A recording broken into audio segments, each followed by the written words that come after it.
My name is Lauren Mabey, and I have the absolute honor and challenge of introducing Assata Smith to you all today. I have known Assata for a long time, and I can firmly say that she has never failed to make me burst into laughter. If you do not personally know her, you have probably heard her laughing in the senior hallway at least once in your lifetime, and I can tell you that your day infinitely got brighter. However, Assata's laughter is not the only contagious trait she possesses.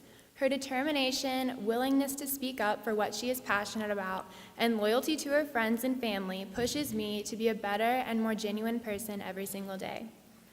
Assata is a little bit of everything, but what truly never ceases to amaze me is her authenticity that shines through in all she does, and I promise that she will amaze you all today as well. So I give you Assata Rommel Smith.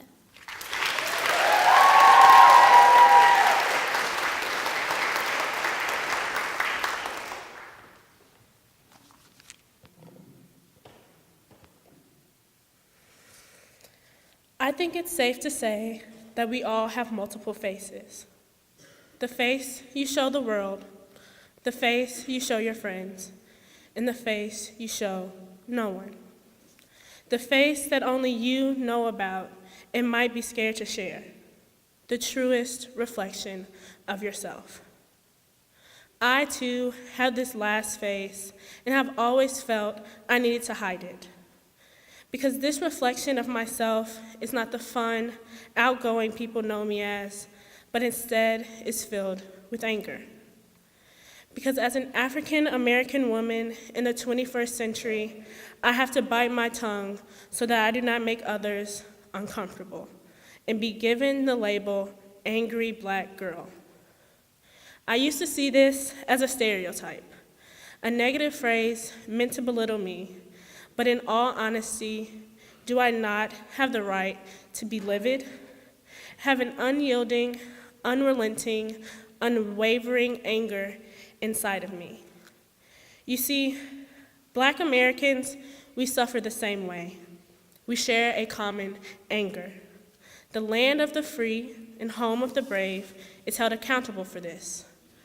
This anger I have to live with, suppress, so that I can be perceived by America as normal. I have to carry the weight of the world on my shoulders and still be seen as less than, inadequate, and incompetent. I carry this weight that most do not see because I was afraid to share.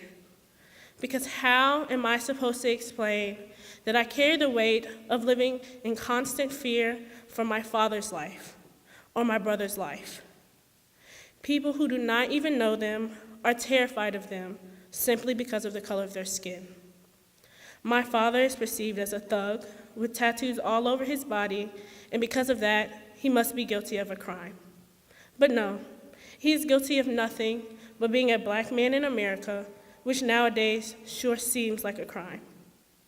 They see my 8-year-old brother and see a little black boy that is going to grow up to be a black man who will no doubt be a criminal. So I carry the weight to make sure that my 8-year-old brother knows he might be seen as a target. He's seen differently than everyone else. His skin is dangerous. I carry the weight of telling him that there are certain things he cannot wear, certain places he cannot be, and certain things he cannot do because of other people's fear of him. And with his innocent 8-year-old eyes, he looks at me in complete confusion. I carry the weight of having to reiterate to my sister that her black is beautiful. Because in a world where the perception of beauty is long, straight hair, fair skin, small waist, and big hips, she can feel overlooked, like not enough. And the tricky thing is, I still carry the weight of teaching myself that my black is beautiful, that my black is magical. How am I supposed to explain that being born black comes with a fine print that reads uneducated, unruly, and therefore invisible? That I will always have to be perfect, sound perfect, and look perfect, because when others see me, they make assumptions based on my skin tone. Their preconceived notions equates my black to failure, and those preconceived notions force me to feel as though I have to throw in the fact that I'm a St. Mary's girl to validate myself and my intelligence. I carry the weight of having to explain that my life matters.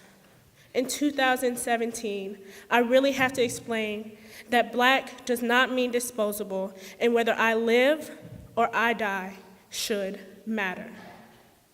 These burdens are the weights on my shoulder that I carry every day, but ones you cannot see because I hide them behind my hidden face.